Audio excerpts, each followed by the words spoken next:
A estas alturas, todos hemos oído hablar alguna vez sobre los aceleradores de partículas. Y no es solo que periódicamente ocupan los titulares de todas las noticias, sino que se han vuelto un elemento recurrente en las obras de ficción de nuestra sociedad, como pueden ser películas, series de televisión o incluso videojuegos. Y es precisamente esta fama que tienen la que provoca que muchas personas tengan un concepto lejano de estas máquinas. Veréis, siempre que escuchamos algo sobre algún acelerador de partículas, suele ser junto con un descubrimiento revolucionario, o con el típico titular amarillista del estilo ¿puede el LHC generar un agujero negro que se cargue en la Tierra? Cuando en realidad, estas máquinas son mucho más cercanas a la realidad del día a día de la sociedad. Es por eso que hoy hemos venido a visitar el Centro Nacional de Aceleradores, aquí en Sevilla. Pero antes de entrar en materia, aquí van unos conceptos básicos para asegurar que todos estemos en la misma página. Pongamos que tenemos dos partículas cargadas eléctricamente. En nuestro caso, un protón con carga positiva y un electrón con carga negativa. La interacción eléctrica entre estas cargas hará que ambas partículas se atraigan entre sí. Por otro lado, si tenemos dos partículas con la misma carga, por ejemplo, dos protones, estas se repelerán mutuamente. Bien, siguiente concepto. Campos magnéticos. Resulta que cuando una partícula con carga eléctrica se mueve, pasan cosas raras. ¿Y dónde sabemos que hay partículas con carga eléctrica en movimiento? Exacto, la electricidad de los cables. Si por un cable está circulando una corriente eléctrica, se creará un campo magnético alrededor del cable. Para este vídeo basta con que por ahora os quedéis con eso. El caso es que, si os fijáis en la dirección que llevan las líneas de campo, podemos hacer algo muy interesante. Enrollar el cable de manera que quede una forma cerrada, por ejemplo, un círculo. Ahora, todas las líneas de campo dentro del círculo van en la misma dirección. Hemos creado un campo magnético constante que además tiene la intensidad resultante de sumar todos los segmentos del cable. Esto es un electroimán. Tercera idea fundamental. Si cogemos un campo magnético y hacemos que una carga eléctrica se mueva en su interior, aparecerá una fuerza que cambiará la trayectoria de la partícula. Importante, cambia su trayectoria, pero no afecta la velocidad total que lleva. ¿Esto para qué nos sirve? Pues, si manipulamos el campo magnético de la forma correcta, podemos guiar el movimiento de la partícula y llevarla en la dirección que queramos. Y por último, debemos saber que toda la materia que nos rodea está formada por átomos, que a su vez tienen como componentes internos al protón con carga positiva y al neutrón con carga neutra en el núcleo, y a los electrones orbitando alrededor de él. Uno podría preguntar, recordando lo que dije sobre las cargas eléctricas, que por qué los electrones no caen al núcleo. Claro, si el electrón tiene carga negativa, el protón carga positiva y las cargas opuestas se atraen, lo lógico sería que cayeran, ¿no? La respuesta a esta pregunta daría tema para otro vídeo completo, pero por ahora quedaos con la idea de que los electrones no son simplemente bolitas dando vueltas alrededor del núcleo.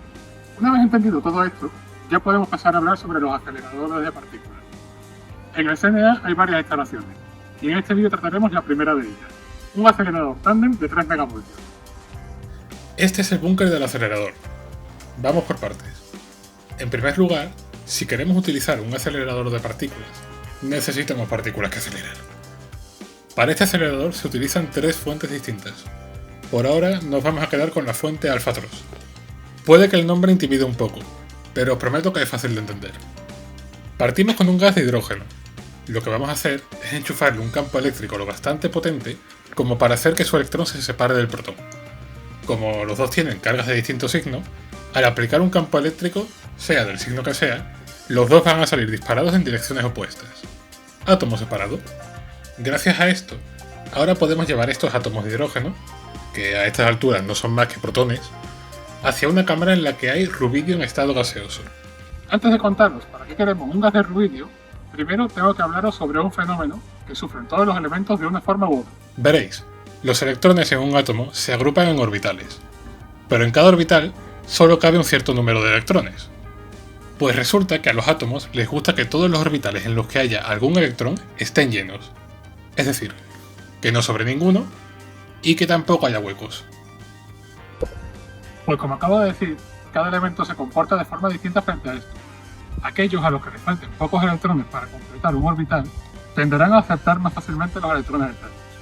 Y aquellos a los que les sobren unos pocos electrones en un orbital más externo tenderán a desprenderse de ellos. Pues da la casualidad de que el rubidio es uno de estos últimos. Al átomo de rubidio le sobra exactamente un único electrón en su orbital más externo.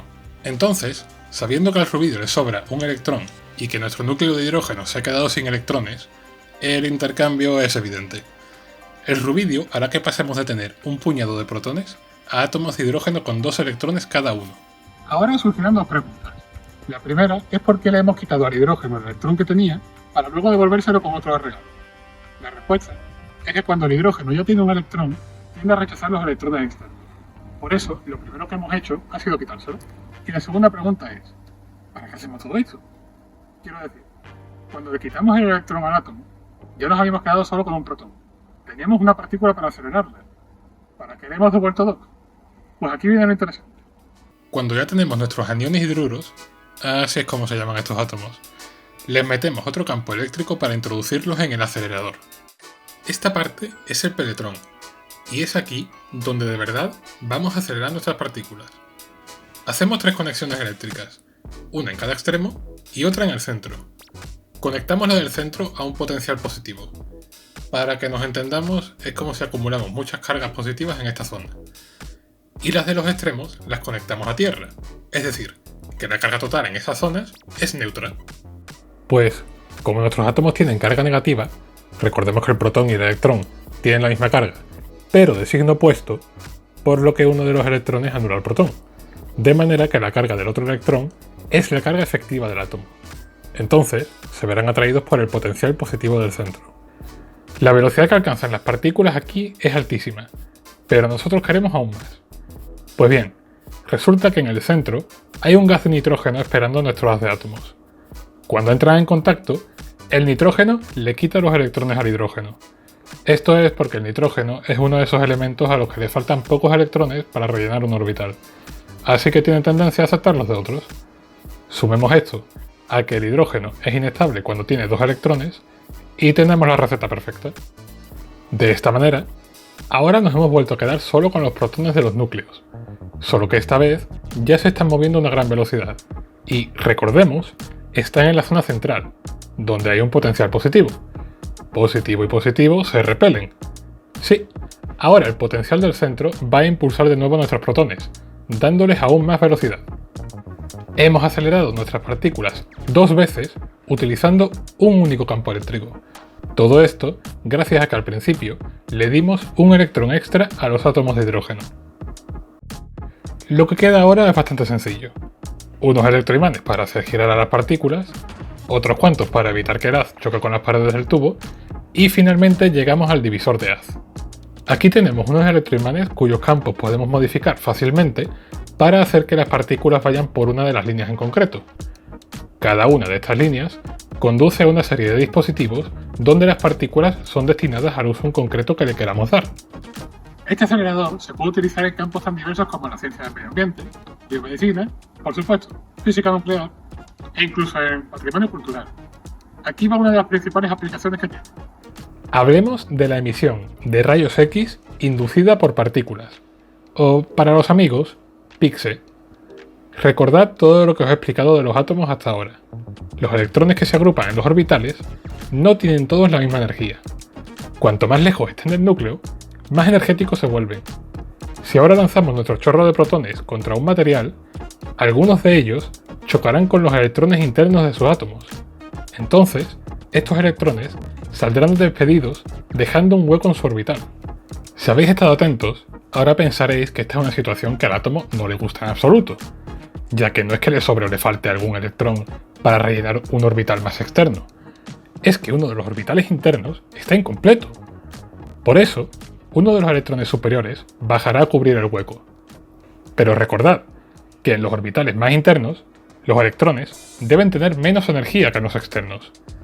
Por lo tanto, si el electrón ha bajado de orbital, su energía inicial era mayor que la final. Pues esta diferencia de energía se emite en forma de fotón, es decir, luz. En concreto, rayos X. Pues resulta que esta energía que sale en forma de fotón es muy específica de cada átomo. Y además, hemos medido en laboratorios qué cantidad corresponde a cada elemento, dependiendo de dónde a dónde salta el electrón.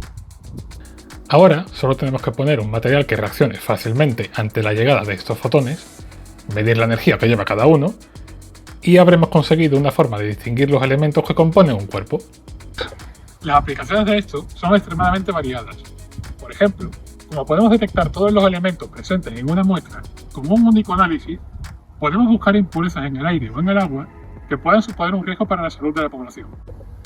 Y también, al ser una técnica que no destruye el material, ya que solo hace que se muevan un poco los electrones, resulta extremadamente útil para analizar materiales y estudiar sus propiedades físicas sin cargárnoslos en el proceso.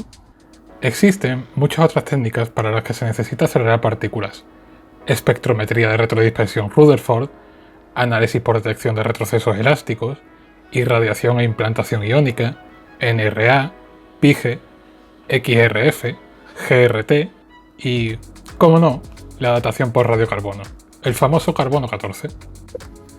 En conclusión, los aceleradores de partículas son mucho más que el famoso LHC, y sus aplicaciones van más allá que simplemente descubrir partículas nuevas. Aplicaciones que pueden afectar directamente a tu salud, y que han permitido que se desarrolle la tecnología necesaria para que ahora mismo estés viendo este vídeo. Sin más que decir, me despido por ahora y nos veremos en un próximo vídeo.